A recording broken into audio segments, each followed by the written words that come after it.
Eu quero agradecer a Deus pela vida do pastor Alaná, um homem de Deus, assim, eu me senti muito abençoado. Você quer que eu troque? Não? Eu me senti muito abençoado ouvindo a ministração dele na sexta-feira, hoje pela manhã também. Pastor Alain, outro homem de Deus, a gente percebe que essa igreja é uma igreja sadia, porque tem pastores de Deus, e isso é muito importante. Eu gostaria de pedir aos irmãos, eu não sou daqui, eu pastoreio outra igreja, mas eu gostaria de pedir aos irmãos que os irmãos honrassem seus pastores com suas orações.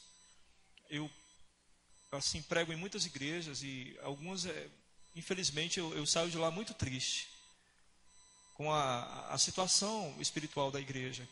E muitas vezes é a situação espiritual do pastor, que é quem está oferecendo algo para a igreja. E eu não saio triste daqui, saio com dois homens de Deus, viu? Duas pessoas de Deus, que poderiam até ser uma dupla sertaneja, Alain e Alaná, né? Vocês têm tudo para dar certo em tudo, né? Muito obrigado, viu, pastor? Muito obrigado, pastores. E pensem na ideia, ouvir o pastor cantando, quem sabe, né? Quero agradecer também ao irmão Jailson, muito obrigado, meu irmão, pelo seu carinho, viu? E pelos irmãos que eu tive a oportunidade de conversar. Peço perdão, sou realmente muito tímido quando é na questão social, eu não sou bom nisso. Deus me deu, por sua misericórdia, o dom de pregar. O dom de me socializar é pedir demais. Eu sou muito, né, escondidinho. Me perdoem, mas eu tive o maior prazer de estar aqui com os irmãos, amém?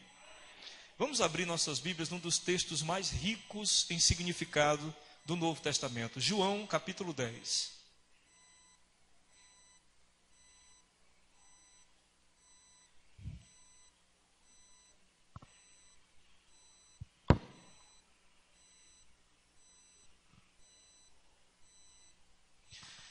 Evangelho segundo São João, capítulo 10.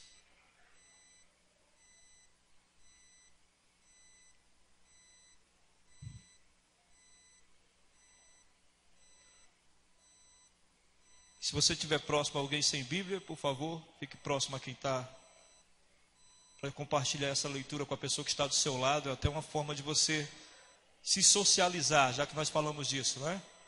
João capítulo 10, a partir do versículo 1.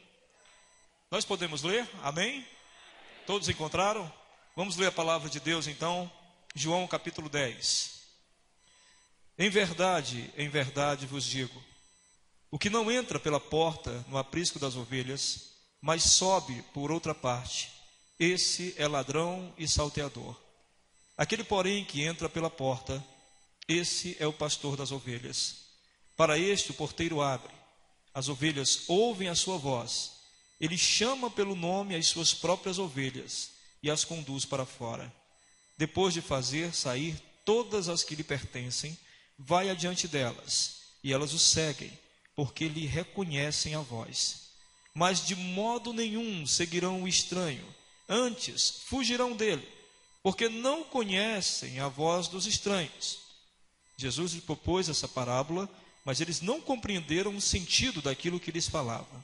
Jesus, pois, lhes afirmou de novo, em verdade vos digo, eu sou a porta das ovelhas. Todos quantos vieram antes de mim são ladrões e salteadores, mas as ovelhas não lhes deram ouvido. Eu sou a porta. Se alguém entrar por mim, será salvo. Entrará e sairá e achará pastagem. O ladrão vem somente para roubar, matar e destruir. Eu vim para que tenham vida e a tenham em abundância. Eu sou o bom pastor. O bom pastor dá a vida pelas ovelhas. Um mercenário que não é pastor, a quem não pertence as ovelhas, vê vir o lobo, abandona as ovelhas e foge. Então o lobo as arrebata e dispersa. O mercenário foge, porque é mercenário e não tem cuidado com as ovelhas. Eu sou o bom pastor, conheço as minhas ovelhas e elas conhecem a mim. Assim como o Pai me conhece a mim e eu conheço o Pai, e dou a minha vida pelas ovelhas. Ainda tenho outras ovelhas, não deste aprisco. A mim convém conduzi-las. Elas ouvirão a minha voz. Então haverá um rebanho e um pastor. Amém? Vamos orar.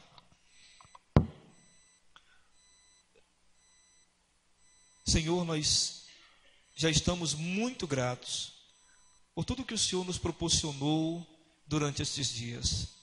Momentos maravilhosos de louvor e adoração, momentos de oração e consagração, momentos de adoração. Ó Deus, a Tua presença foi sentida neste lugar. O Teu Espírito se moveu entre nós, quebrantando corações e transformando vidas. Tu já fizestes maravilhas em nosso meio. Mas nós, ó Pai, somos pobres de espírito, sedentos da Tua presença e da Tua glória. Por isso te pedimos mais uma vez, abençoa-nos, ó Pai, com a Tua palavra. Tua palavra que é gloriosa, que é poderosa, que é transformadora. Tua palavra que pode dar vida aos que estão mortos. Tua palavra que pode transformar, renovar. Ó Deus, Tua palavra que pode curar. Nós pedimos agora em nome do Teu Filho Jesus Cristo, que esta palavra fale com o Teu povo que aqui está. Essas pessoas necessitam, ó Deus, da Tua voz. Por isso eu te peço que nesse momento elas esqueçam completamente o homem que está aqui à frente, mas os seus corações estejam completamente voltados para a Tua palavra, e esta palavra derrame-se poderosamente sobre eles, fazendo coisas maravilhosas que honrem e glorifiquem o Teu nome. Assim nós te pedimos, em nome de Jesus. Amém. Amém. Família bendita, como o pastor falou, isso é algo possível para todos nós. Ter uma família bendita. E você sabe que o contrário disso é tão feio, né? Maldita. Uma família bendita é uma família que realmente para nós é um aconchego. É um pedaço do reino de Deus em nossa casa. É um pedaço do céu, bem no nosso lar. É o desejo que todos nós temos. Eu sei que alguns de nós enfrentamos muitas dificuldades para que essa realidade aconteça. E é importante que a gente entenda que há também uma parte nossa para que essa realidade aconteça. Nós não podemos, irmãos, de maneira alguma achar que tudo pode se resolver simplesmente porque Deus, para muitas pessoas, é como se fosse um gênio da lâmpada. A gente faz a oração certa e as coisas certas começam a acontecer. O que a gente precisa compreender é que Deus trabalha com você, comigo. Deus trabalha com o seu povo. Deus trabalha no meio de nós. Deus quer agir por nós, porque Ele sabe que agindo por meio de nós, não só a bênção acontece no lar, mas em nós também. Quem de nós aqui não quer ser usado por Deus? Quem de nós aqui quer usar Deus? É um absurdo desejar usar Deus. Eu conversando com um pastor aqui de Mossoró, e ele me disse uma coisa interessante. Ele disse que uma vez meu irmão chegou para ele e disse: olha, pastor, eu não aguento mais, eu vou colocar Deus na parede. E o pastor disse para ele: meu irmão, beleza, o problema é você achar uma parede que você consiga colocar Deus, né? Porque é um Deus tão grande, tão poderoso, para você encontrar uma parede que você possa imprensá-lo, é muito difícil. Então nós não estamos falando nesse congresso, em nenhum momento foi falado que nós estamos querendo usar Deus, nós queremos ser usados por Deus. Em nenhum momento nós falamos aqui numa fórmula mágica, que se você disser as palavras certas no momento certo e do jeito certo, vai acontecer. Porque não vai.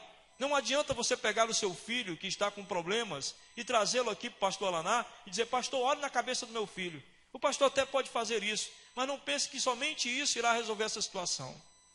Não que eu esteja dizendo que a oração não funcione, ela funciona sim. Mas todas as vezes que você vê o povo de Deus orando, você vê Deus dizendo: agora vão e façam, agora ajam, porque minha parte eu já fiz. Então quando Deus abre o mar, Deus não conduz o povo, Ele pede que o povo atravesse o mar. Sabe? Você sabe aquele milagre da multiplicação dos pães e dos peixes? Tem uma coisa interessante ali. Você sabe que os discípulos chegam para Jesus e dizem: olha, tem uma multidão aí e esse pessoal não tem onde comer. E Jesus diz: olha, dá-lhe voz de comer, nós vamos dar a eles de comer. E os discípulos ficam meio que desesperados e vão procurar saber o que tem à disposição. E os irmãos sabem, se conhecem a Bíblia ou se frequentam a escola bíblica, que eram 5 pães e 2 peixinhos, o que eles encontraram, né, com um rapazinho. Eles trazem os 5 pães e 2 peixinhos para Jesus, e aí Jesus faz um negócio interessante. Ele segura o cesto, abençoa, entrega os discípulos e manda entregar, para distribuir. Você ia distribuir? Aí você olha, peraí, está a mesma coisa aqui. Como é que eu vou distribuir esse negócio? Está a mesma coisa. Talvez Tiago olhou para João, está os 5 pães e 2 peixes. Aí o João, vai, entrega para os primeiros aí, entrega para quem está com mais fome, né? Entendeu? E eles foram e entregaram, e de repente não acabava, não é isso que diz o texto? Não acabava. Saciou todo mundo e ainda sobrou. Mas alguém foi entregar. Alguém teve que ter a atitude depois da oração. E é disso que a gente está falando então. Tudo que a gente está falando aqui, essas coisas só irão acontecer se você agir a partir daquilo que você tem orado. Quando você diz, Senhor, uma irmã de manhã aqui falou comigo, ela disse, olha pastor, quando o senhor falou ontem que o seu filho todo dia repete a mesma coisa, todo dia ele faz a mesma coisa, e o senhor repete também a mesma coisa, eu disse, irmã, porque o amor é paciente. Não é isso que está na Bíblia? Então é isso que a gente precisa entender, a gente precisa absorver essas palavras, trazer para a nossa realidade, torná-las reais para a nossa realidade, e quando elas forem pesadas demais, duras demais, difíceis demais de se colocar em prática, o que a gente faz? A gente ora. Porque eu não acredito, como eu falei no sábado, eu não acredito que alguém possa ser cristão sem orar. Porque orar é simplesmente essa dependência da perfeição. A gente quer alcançar esta família bendita. Mas essa família bendita, amo de convir que é um lance completamente diferente do que é a realidade que nos cerca. É uma coisa santa. Porque a palavra santo diz separado. Nós queremos uma família santa. E isto requer milagre, isto requer poder. E se requer milagre, se requer poder, requer oração. Mas além de tudo isso, nós temos um Deus maravilhoso, que quer participar com a gente dessa aventura que é ter uma família. Isso é uma aventura, gente. Eu me lembro quando eu casei, meu primeiro dia de casado, lá vai eu dormir. Me deitei na cama, minha esposa me cutucou assim, tu fechou as portas? Aí, isso eu que fecho as portas? Ela, é mesmo, era meu pai que trancava as portas. Lá fui eu trancar as portas. Quer dizer, é uma aventura, são novas coisas. O irmão falou aqui do bebezinho de madrugada, né? E eu lembro de madrugada, a minha filha, né? Ela chorava e eu dizia, vai lá, ela quer você. Aí a minha esposa ia, né? Aí quando minha esposa chegava lá, eu quero o papai. Aí eu não acredito, não. Eu não acredito. Aí ela voltava e dizia, ela quer você. Eu não acredito, ela está dizendo, eu quero o papai. E eu ia lá e eu dizia, minha filha, não quero o papai. A mamãe tem o leite. Queira a mamãe. Ela, mas eu quero é o papai. E aí depois, é uma coisa tão louca que depois, quando ela completou 15 anos, eu queria ela não me queria mais. Não é assim? Eu ia dar um beijo lá, pai, com licença, pai, as pessoas estão todas olhando. É assim, adolescente, né? Então a gente precisa. Então a gente precisa de uma colaboração maior. Além da oração, além de absorver a palavra, a gente precisa, sabe de quê? De um pastor. Mas eu não estou falando, né, do pastor, esse pastor físico, esse pastor da igreja, o anjo de Deus que o Senhor colocou sobre a igreja. Não estou falando desse homem. Embora muitas vezes as pessoas pensem que funciona assim, não é? É muito comum nas igrejas, por exemplo, as pessoas trazem seus filhos e jogam na igreja aqui e deixam que a gente resolva as coisas. E tem pais também que tratam o pastor como um monstro, né? Muita criancinha assim, que às vezes tem até medo da gente, que os pais dizem assim, o pastor aí. E aí tem menino que entra em pânico.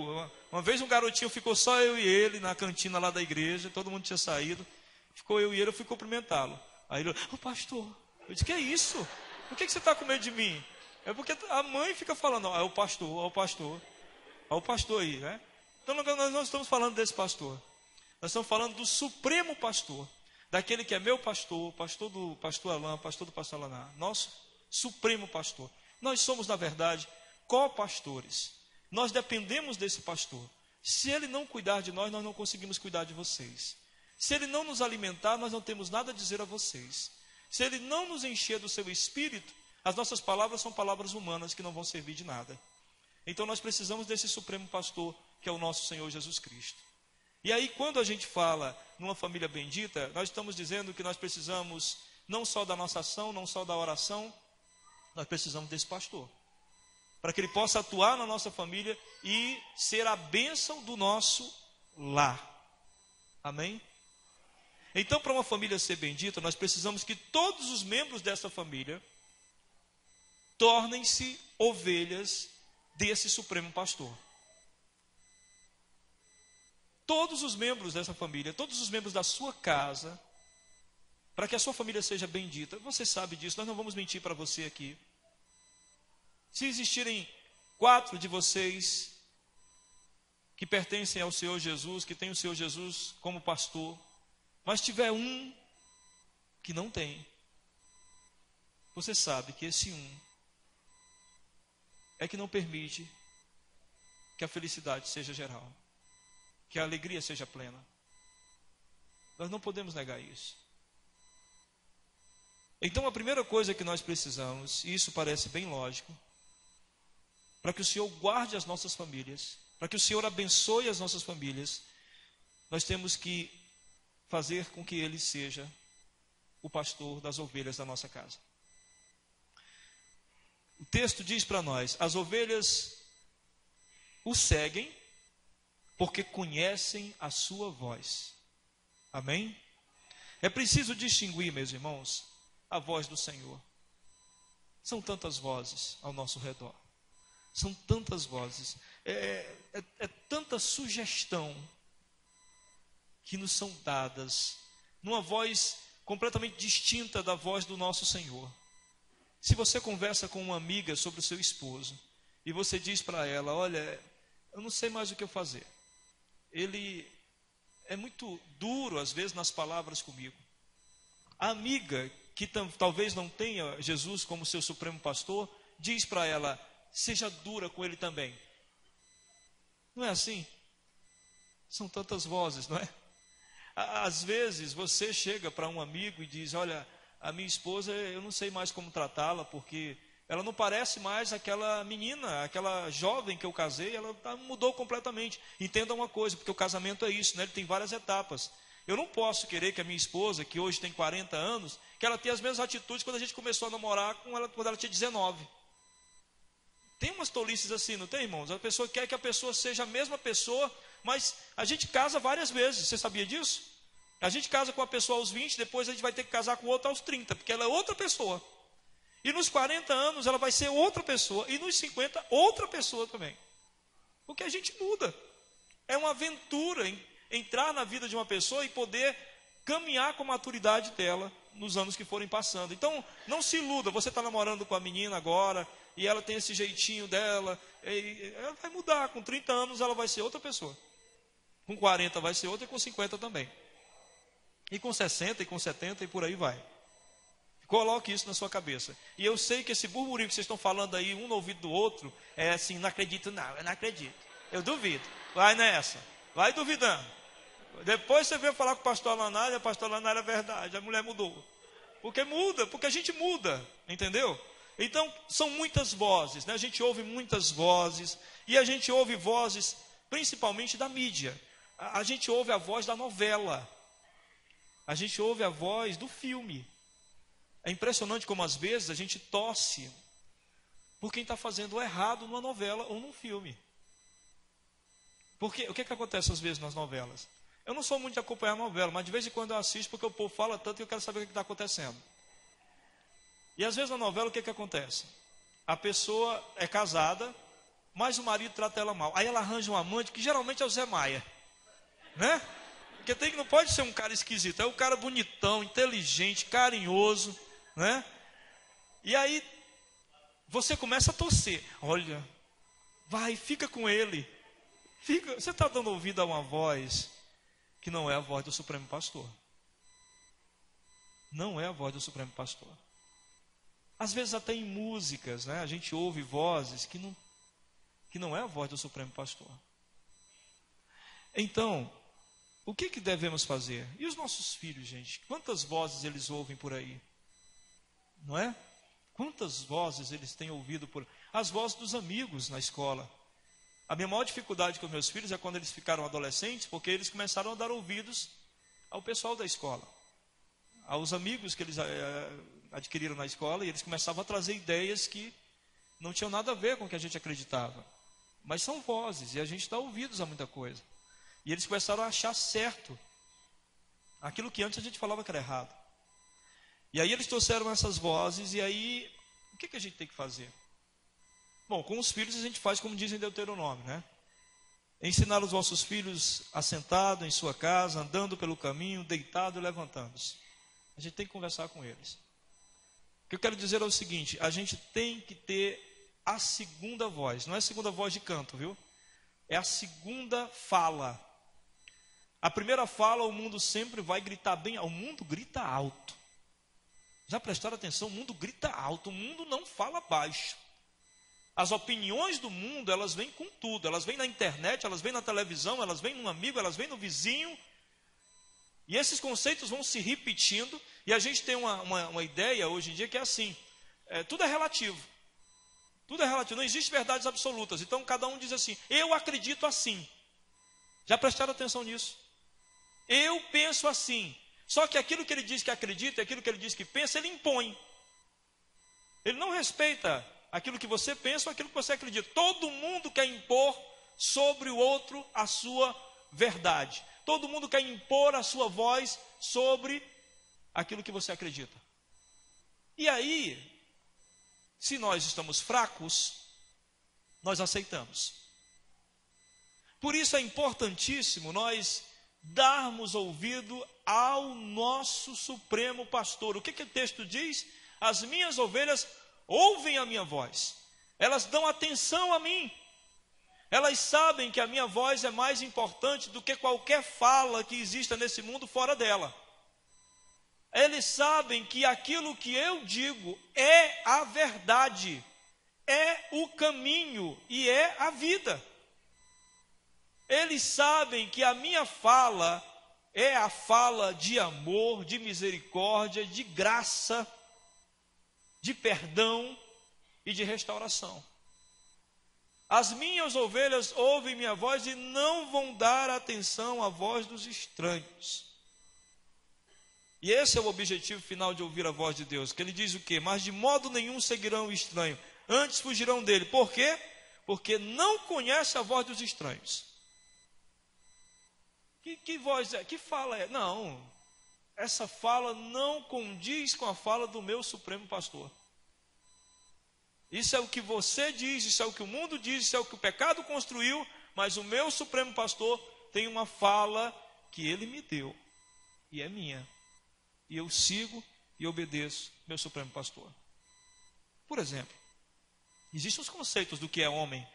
O pastor, quando veio aqui à frente apresentar os homens valentes, ele apresentou até alguns conceitos. O que é valente na nossa sociedade? É realmente o que o pastor falou. É quem dá tabefe por aí, é quem briga, é quem... Não é assim? Mas o que é o homem na nossa sociedade? O homem na nossa sociedade é aquele que não pode ver uma mulher. Eu lembro quando eu me converti, eu era vendedor numa loja. E aí passavam as meninas assim na calçada e os meus amigos me cutucavam. Olha. Aí eu disse: não, cara, eu não quero olhar. Aí eles: o que aconteceu? Tu não é mais homem, não? Aí eu disse: não sou mais homem.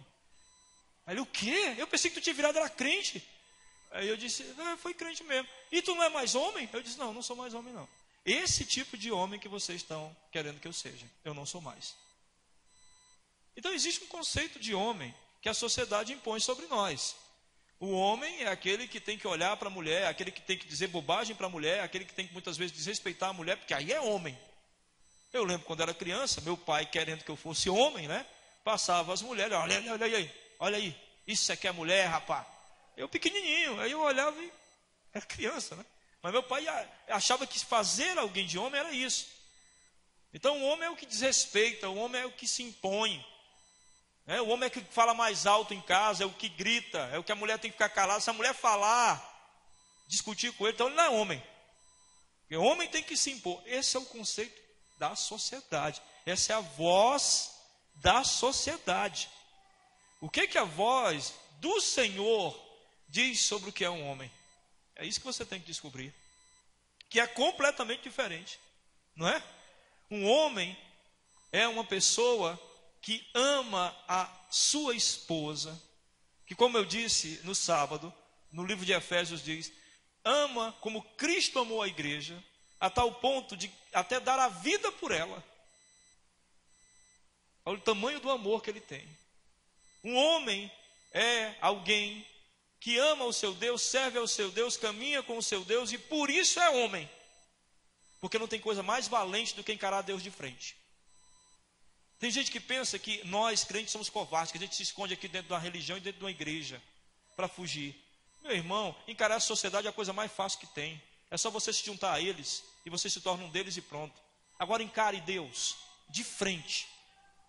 Como foi o que nós fizemos um dia, a maioria de nós que estamos aqui. Um dia nós olhamos para Deus e dissemos, Senhor, eu reconheço o que eu sou e o que Tu és. Para ter esse reconhecimento tem que ser muito macho. Tem que ser muito mulher para ter esse reconhecimento. E é uma honra quando uma criança, um adolescente tem esse reconhecimento já jovem, porque mostra muita coragem e ousadia. Dizer, Senhor, eu sei quem Tu és e sei que eu sou. E eu aceito o que Tu és e aceito o que eu sou. Porque entenda que conversão é nós aceitarmos o que Deus é e aceitarmos o que nós somos. Porque tem gente que pensa que conversão é aceitar o que Deus é, mas não aceita o que Ele é. Tem gente que chega para a gente e diz assim, rapaz, eu não bebia, eu não fumava, eu não fazia isso, não fazia aquilo, não dizia palavrão. Eu estava quase no céu. Faltava só eu aceitar Jesus mesmo. Então uma pessoa dessa não tem conversão, ela olhou para Deus, mas não olhou para si. Quem olha para si diz, eu era miserável, pecador e estava debaixo de condenação. Por quê? Porque se você me comparar com Cristo Jesus, eu era nada. E é esse o julgamento que a Bíblia diz que o Senhor vai fazer. Qual é o julgamento? Deus enviou o seu Filho ao mundo. E nós vamos ser julgados a partir do seu Filho Jesus Cristo. Então você pode ser melhor do que qualquer pessoa nesse mundo. Mas você nunca vai se equiparar ao nosso Senhor Jesus Cristo. Se você acha que não tem pecado nenhum, então se compare ao nosso Senhor Jesus Cristo. E você verá que a sua vida não é tão perfeita assim quanto você imagina. Então há que se ter muita valentia. Qual o conceito da sociedade? Qual a voz da sociedade sobre a mulher? Nossa, é uma tortura. A voz da sociedade sobre a mulher é uma tortura. A gente vê aí várias atrizes, né, modelos morrendo, porque elas são belíssimas, mas ainda vão fazer aquela lipoaspiração, aquela cirurgia perigosa, né? Algumas morrem, algumas ficam paralíticas, porque a sociedade grita para elas, você tem que ser assim. É uma escravidão. Você tem que ser belíssima. Você não pode ser mais ou menos, você tem que ser lindíssima. E aí a sociedade coloca na televisão, coloca na mídia, aquela beleza que você deve ter. Aí algumas mulheres começam a se deprimir e se entristecer, porque dizem, eu não sou aquela ali. Eu não sou desse jeito aí. Ou começam a se torturar para alcançar aquele nível de beleza. O que a Bíblia diz sobre qual a voz do Senhor sobre a beleza da mulher?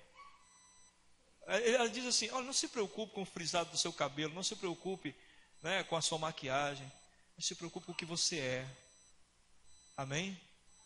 Se preocupe com aquilo, com o seu caráter, com a sua santidade, com a sua comunhão com Deus. Essa é a voz do Senhor. Essa é a voz do Supremo Pastor. Mas a voz do mundo diz, seja bela, seja linda, estonteante ou não seja nada. Mas a voz do Supremo Pastor diz, seja santa, seja pura, tenha comunhão com Deus, e aí você alcança tudo. Amém? E a voz da sociedade para os jovens e para os adolescentes? Não é? Essa que é mais complicada ainda. O que a sociedade exige que os jovens e adolescentes sejam? Eu acho muito engraçada as modas, né, que elas vêm e vão. Lá na igreja, não lembro se vocês lembram, os jovens usavam aquelas calças caindo. Vocês lembram? Né? Aí lá na igreja chegava a moçada com as calças caindo. Eu falava, não tem cinto aí? Não, pastor, é assim mesmo. Eu digo, cara, levanta essas calças, me dá uma agonia ver tu com essas calças caindo. Mas é uma coisa que a sociedade, né, era moda. Então, quando a gente é jovem, adolescente, a gente tem muito... A sociedade meio que diz para nós o que a gente deve ser, não é? Não deixe que seja assim. Não deixe. Sabe, a maior liberdade que o ser humano pode ter é ele ser. Sabe? Ser. Seja. Eu acho maravilhoso quando alguém é. Eu lembro lá na nossa igreja, tem um rapaz, os jovens todos se vestem assim, mas ele se veste igual eu estou vestido aqui. Ele deve ter uns 16 anos. Eu perguntei para ele, vem cá, é teu pai que pede você se vestir assim? Ele, não, eu gosto de me vestir assim. Ah, mas desde quando você se veste assim? Não sei, um dia eu vesti, achei legal e me visto assim. Isso é ser. Entendeu? Isso é liberdade. Foi para a liberdade que Cristo vos chamou. Cristo vos chamou para você ser. Cristo quer que você descubra, você mesmo descubra quem você é. Você lembra de Abraão, quando Deus pede para que ele oferte o filho, né? Você lembra? Estão lembrados disso? Participaram da escola bíblica quando teve essa aula? Né? Ora, é lógico, o texto diz assim que no momento que ele ia executar o filho, aí Deus aparece e diz, olha Abraão, eu já sei que quem tu és, não sei o quê, que tu tens fé, babá. Aquilo tudo é conversa. Você acha que Deus não sabia que Abraão tinha fé? Ele queria que Abraão soubesse que tinha fé. Entendeu? Deus sabe todas as coisas, ele não é soberano, não é onisciente, não é onipresente. Ele sabia que Abraão tinha fé, mas Abraão não sabia o tamanho da fé que tinha. E uma das coisas que Deus quer de nós é que nós saibamos quem nós somos. E adolescente, jovem, você não vai descobrir quem você é se você fica todo o tempo sendo outro. Se você fica todo o tempo sendo alguém. Eu lembro uma vez estava numa igreja e chegou uma jovem, filha de um irmão, amigo meu. Aí eu disse, rapaz, eu vi essa moça em algum lugar. Aí ele, é provável. Eu disse, é impressionante, mas eu nunca vim aqui nessa igreja. Aí ele, não, mas você já viu, é provável. Aí eu disse, é mesmo. Ela foi chegando, eu vi essa moça em algum lugar. Aí ele, você já viu, sim, você já viu. Eu digo, ela é famosa? Aí ele disse, não, ela quer ser famosa. Aí eu, tá. Aí ele disse, lembra das cantoras? Eu disse, rapaz, é uma cantora que eu vi uma... não sei o que, Lavigne, Avril Lavigne. Aí ele disse, é esse nome, é a que ela quer ser. Então, o mundo diz, você tem que ser o que a gente quer que você seja. Mas a voz do Senhor diz, eu quero que você seja aquilo que você foi feito para ser. Amém? Aí eu quero vocês, jovens, saindo daqui hoje, livres. Olhando para o espelho e dizendo, peraí, quem sou eu? Peraí, eu estou parecendo é o Neymar. Não, peraí, deixa eu cortar esse cabelo e fazer eu quero ser eu quero ser livre. Amém? E aí, quando você consegue esta liberdade, a família começa a mudar. Porque o homem é homem segundo os princípios de Deus, a mulher é mulher segundo os princípios de Deus, o filho e a filha são filhos segundo o princípio de Deus. Eles são o que são. Eles são o que Deus tem construído neles e não o que a sociedade tem imposto para que eles sejam. Eu sei que talvez você pense assim, meu Deus, pastor, como é que a gente faz para isso dar certo? Como eu falei, não tem fórmula mágica, mas tem uma saída. A saída é, Jesus diz nesse texto, eu sou a porta. Se alguém entrar por mim, salvar-se-á, entrará e sairá e achará pastagem. O ladrão não vem senão para roubar, matar e destruir. Eu vim para que vocês tenham vida e a tenham com abundância. Sabe, quando você se vê desesperado dentro da família, meu Deus, para onde é que a gente vai? Que o negócio agora bagunçou. A porta sempre é Jesus. Amém? Você, jovem casal, casou agora. Houve uma discussão, uma briga entre vocês dois. É você, a moça, a jovem, vou ligar para a mamãe. Vou já ligar para o papai. E o rapaz, tem os rapazes também, né? Vou ligar para minha mãe. Não tem assim? Eu vou já ligar para minha mãe. Não ligue para a mãe, não ligue para o pai, não mande mensagem para a mãe ou para o pai, não procure a família. A porta é... Por isso que o negócio pode estar bagunçado na sua família. Eu só vi 5 pessoas reconhecendo a porta. A porta é... Essa é a porta. Aí você passa pela porta, o que ele diz? Quando você passar pela porta, o que ele fala? Você vai achar pastagem. Nós somos ovelhas, né? Aí você passa, olha, que maravilha. Senhor, é aqui. Agora, a dificuldade é passar pela porta, né? A primeira dificuldade é achar a porta. A segunda é passar por ela. A primeira dificuldade está em você lembrar sempre de Jesus. E a segunda dificuldade é passar pela porta. Passar pela porta é oração. A gente se coloca na porta e ora. Quando a gente ora, encontrou as passagens. Nunca se levante, você está de joelhos, nunca se levante naquela oração monótona, naquela oração repetitiva, sem expressão nenhuma. Senhor, cuida do meu marido. Se levanta e pensa que está tudo resolvido. Não é assim que funciona. A palavra de Deus diz que nós devemos encontrar paz em Deus. Só se levante quando seu coração estiver em paz. Enquanto não estiver, continue falando. Fale tudo. Tudo. Senhor, Ele faz isso, Ele faz aquilo. Eu detesto quando Ele faz aquilo. Eu entrego em tuas mãos isso. Você tem que cobrir aquela vida toda de oração em todos os aspectos. Você não pode deixar nenhuma área livre. Toda a vida do seu esposo, ou da sua esposa, ou dos seus filhos, devem ser cobertas de oração. Toda. Você não pode deixar nada nas mãos do inimigo. Tudo deve ser entregue nas mãos do Senhor em oração. Quando eu oro pelos meus filhos, eu oro por tudo. Eu não sei por que tem crentes que oram tão pouco. É tanta coisa para a gente orar, gente. Quando eu venho para cá, para pregar, né, eu estava aqui hospedado, e aí quando eu venho, eu tenho tanta coisa para orar. Eu quero que o som esteja bom. Eu quero que vocês estejam com a atenção voltadas para a pregação. Eu quero que as pessoas venham ouvir a pregação. Eu quero que a pregação fale com as pessoas. Você pensa que eu oro isso em 5 minutos? Não dá, né? É muita coisa para pedir, não é? Eu peço que o dirigente do culto esteja cheio do Espírito, para que ele possa já ir transmitindo o Espírito para as pessoas. Eu peço que os louvores toquem o coração das pessoas, para que elas já possam ser incomodadas pela palavra. É muita coisa, não é? Agora pegue a vida do seu filho, pegue a vida da sua esposa, e veja se dá para você orar por ele por 5 minutos. Não dá.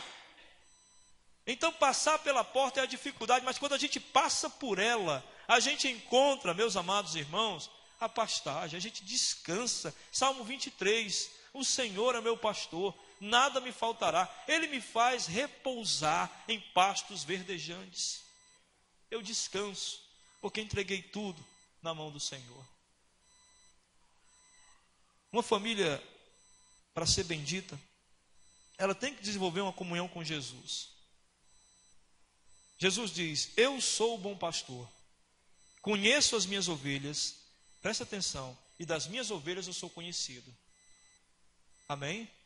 Uma coisa é a gente saber que Jesus conhece a gente, outra coisa é a gente saber se nós conhecemos Jesus.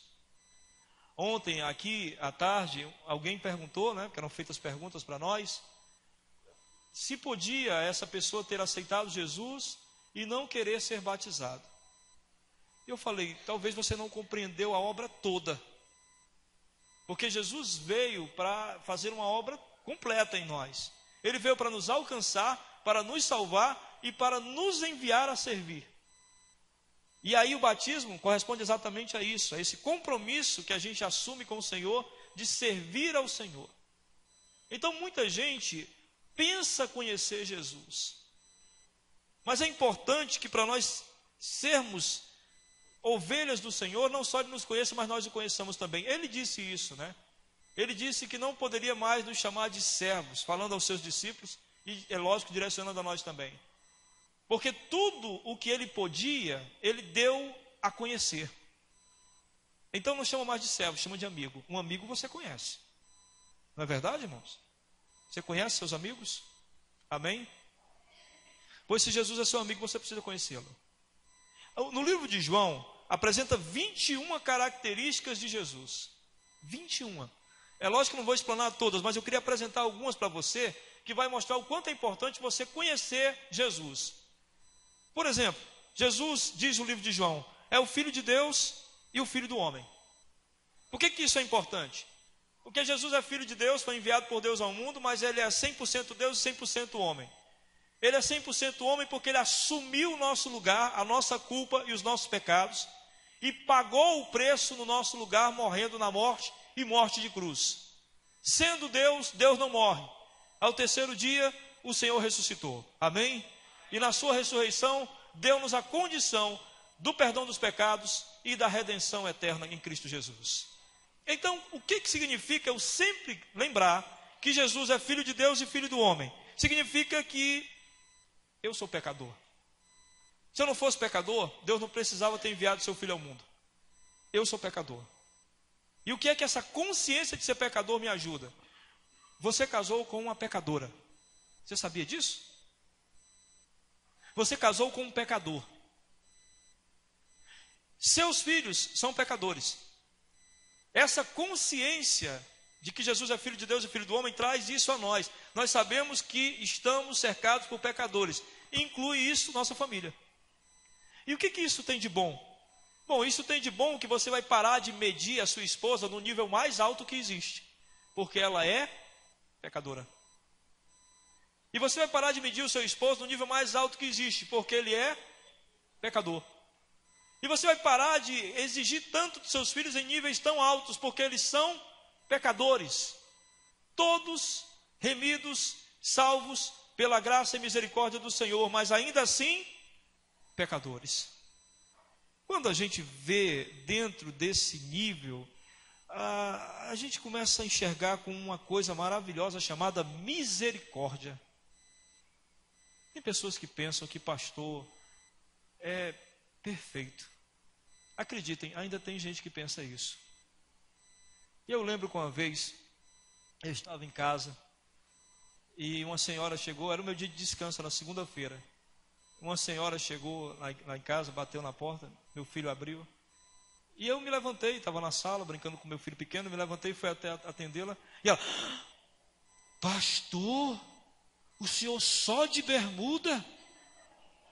E eu disse, irmã, eu vou ter que confessar uma coisa para a irmã. Eu tomo banho nu.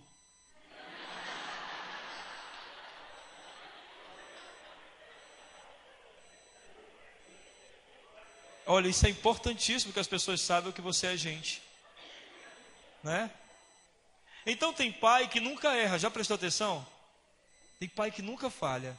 O filho vai fazer... Ele cobra o filho de uma forma. Vai ler a Bíblia, menino. Ele nunca abriu a Bíblia na frente do filho dele. Vai orar. Ele nunca orou na frente do filho dele.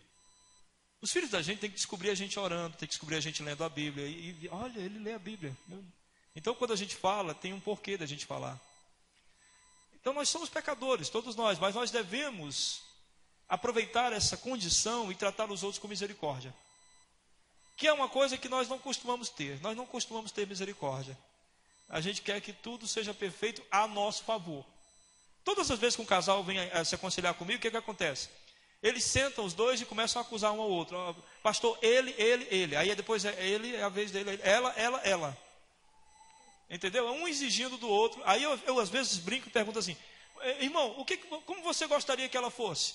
Aí ele vai e fala, pronto, uma santa. E como é que você gostaria que ele fosse? Aí, pronto, um santo. Pronto, temos aqui duas pessoas querendo um santo ao lado e sem a condição, porque são dois pecadores. Precisam de graça, de misericórdia, do cuidado de Deus, porque senão não vão conseguir. Não é verdade? Jesus é chamado do grande médico. É aquele que nos sara. Quem nós somos, irmão? Nós somos o resultado da nossa natureza pecaminosa em contato com o mundo pecaminoso. Não é verdade? Nossa natureza é pecaminosa e o mundo jaz no maligno. Então, você faz a junção disso, dá essa bagunça que nós estamos. Mas nós temos um grande médico que pode nos curar. É importante que você lembre que Jesus é o supremo médico, que cura as nossas almas. Como é que Jesus cura? Com confissões. Você não pode chegar ao médico e você marcou uma consulta e o médico diz, o que você está sentindo? Você diz assim, eu não digo. Onde está doendo? Não quero falar. O médico vai dizer, você deve ser louco então. Porque como é que você vem para uma consulta e não diz o que está sentindo? Não é verdade? Então o grande médico também trabalha a cura através da confissão daquilo que nós estamos errando e daquilo que nós somos. Se você quer uma família que a cura do Senhor Jesus possa estar atuando dentro dessa família, que nessa família haja confissão de pecados. Às vezes eu ponho meu filho de castigo e eu percebo que eu fui duro demais. Então eu chego para ele e digo: meu filho, me perdoe. Eu fui duro demais com você, não era para tanto. Isso é confissão. Isso faz com que meu filho, quando cometa um erro, tenha a liberdade de vir a mim e dizer: pai, eu fiz uma bobagem. E aí ele vai e fala o que fez. E eu não vou enlouquecer, arrancar os cabelos e matar o menino de uma surra. Nós vamos conversar sobre o que ele acabou de confessar, porque ele teve a coragem de confessar e pedir ajuda. Confissão numa família é tudo. Vou dizer umas coisas aqui bem... talvez para você seja bem pesado, mas é a verdade. Quando você cresce em maturidade dentro do seu casamento, a sua esposa pode chegar em casa e dizer assim: ó, hoje tinha um cara me olhando. E você não enlouquece: cadê o cara? Eu quero matar! Não, você ouve ela falando, você respeita isso, você confia nela, ela confia em você, e por isso ela falou isso. Ela está dizendo: cuide de mim. É uma pessoa me olhando. É isso que ela está dizendo. Da mesma forma, o homem pode dizer: ó, hoje uma moça estava dando em cima de mim. E a mulher não pode enlouquecer e... não, ela pode ouvir e dizer: tudo bem, vou cuidar de você. Isso é maravilhoso. A família se protegendo e se cuidando. Isso é cura. A gente só se cura confessando, a gente só cura falando, expressando, dizendo quem somos e o que estamos fazendo. Senão o Supremo Médico não pode atuar. Jesus é o pão da vida e a água da vida. É sustento. Sem a atuação de Jesus num lar não há sustento. Esse lar não pode ser sustentado sem a atuação de Jesus. E como é que Jesus vai atuar na sua casa? Eu falei no sábado: qual é o Jesus que vai entrar na sua casa? É o Jesus que está em você. É esse Jesus que vai abençoar a sua casa.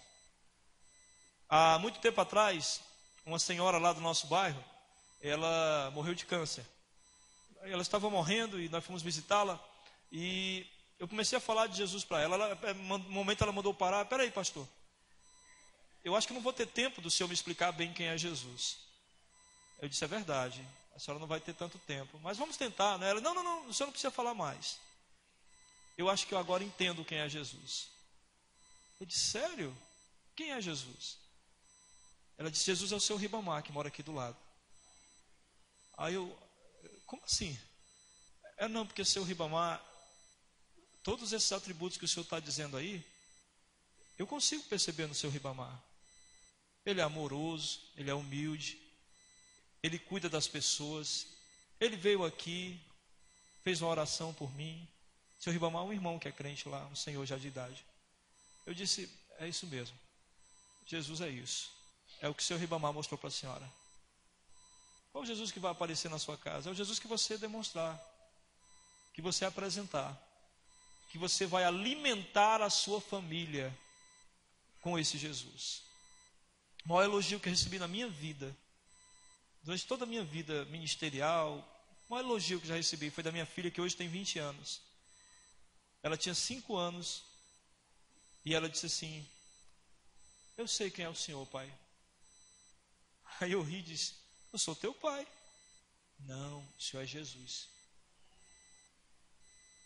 O maior elogio que eu recebi na minha vida, a minha filha identificar Jesus num pai pecador, miserável como eu. Alimente sua família, meu irmão. Alimente. Seja o pão da vida que vai entrar na sua casa, amém? Jesus é a luz do mundo. O que significa isso? Significa que quando a gente está de frente para Jesus, a gente vê todas as nossas imperfeições, porque Ele clareia tudo.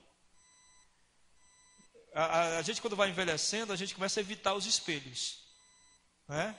Os cabelos estão ficando brancos, evita os espelhos. Quando você está bem pertinho do espelho, no espelho claro, você vê todas as coisas envelhecendo, né? Jesus é assim para nós, Ele mostra todas as nossas imperfeições. E é preciso que a gente não tenha medo de ficar diante de Jesus, porque reconhecendo nossas imperfeições, nós pedimos a Ele que nos transforme. Por isso, é muito importante você sempre se apresentar diante de Jesus. Traga a família para a igreja. Amém?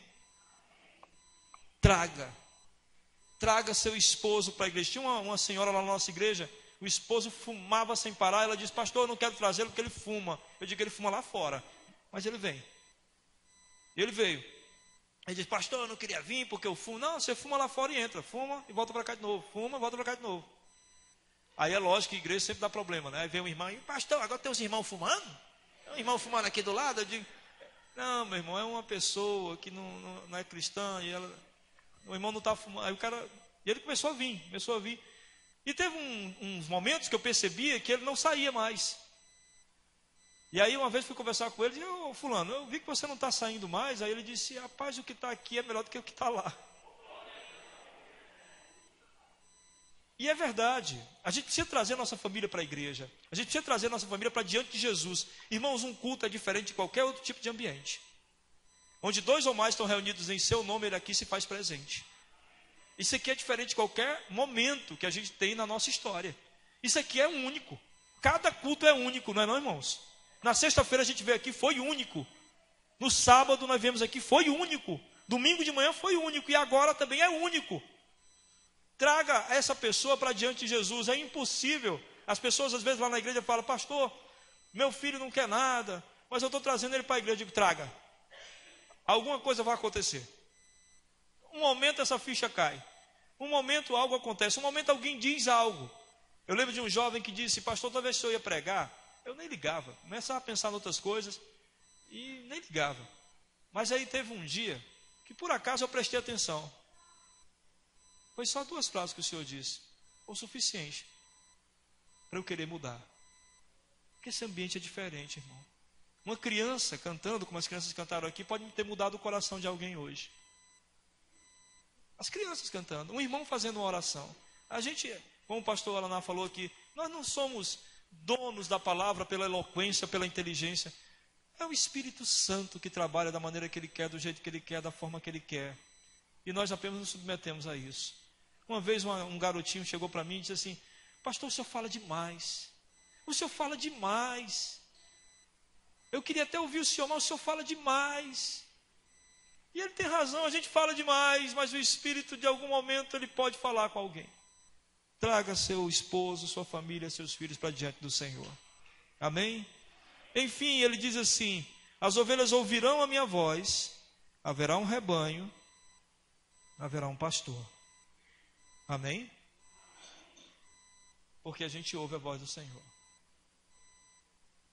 A gente ouve e não há como ouvir a Deus e não obedecer.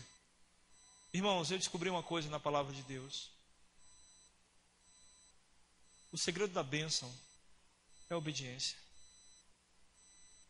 Simplesmente obedeça.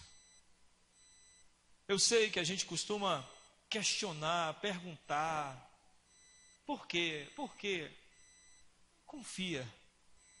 Confia em quem está te levando nesse caminho. Eu lembro quando era criança, no sítio da minha avó, meus primos que moravam no sítio, eles embrenhavam no meio da mata. E eu, cidadão de cidade, morria de medo do mato. E eu dizia, para onde é que a gente está indo? Pequenininho. Ele dizia, confia na gente. Confia na gente. Eu não quero ir. E o que é isso aqui? Confia. E eu ia confiar. De repente a gente chegava num rio, ou numa cachoeira, num lugar delicioso. E eu ficava feliz demais. Aí no outro dia, né, eles me chamavam de novo. Vamos? Eu ia. No meio do caminho eu começava de novo. Mas por onde é que a gente está indo? Mas por que tem que ser por aqui? Até chegar de novo no lugar aprazível e esquecer tudo. Obedeça. Simplesmente obedeça. Porque o resultado da obediência é sempre um lugar aprazível. Quando o Senhor diz, não adulterarás, não adultere de forma alguma. Não é só ficando com outra pessoa, mas dividindo o seu sentimento com uma pessoa que não é sua esposa. Você, homem, todo o amor que você tem por mulher deve ser para a sua esposa. Você, mulher, todo o amor que você tem por um homem deve ser para o seu esposo. O contrário disso é adultério. Filhos, honrem os seus pais. Respeitem os seus pais. Tinha um adolescente na nossa igreja, se converteu e os pais dele disseram que ele não viria para a igreja, que eles não iam permitir. E ele veio me perguntar, ele disse, pastor, eu venho. eu venho porque eu amo Jesus. Eu digo, não, você não vai vir porque você ama Jesus. Você vai honrar os seus pais. E quando seus pais perguntarem se você quer vir à igreja, você vai dizer assim, não, pai, eu não vou porque a palavra de Deus diz que eu tenho que honrar o Senhor. E assim ele fez. E o pai dele, quando ouviu isso, disse, é mesmo? Ele, é. Tá bom, domingo você pode ir. Honra teu pai e tua mãe. Vamos fazer do jeito que Deus está dizendo. Vamos obedecê-lo. Vamos dar ouvidos à voz do pastor para que nós possamos ser o seu rebanho. Amém? Que Deus em Cristo nos abençoe. E faça com que esta palavra ressoe no seu coração.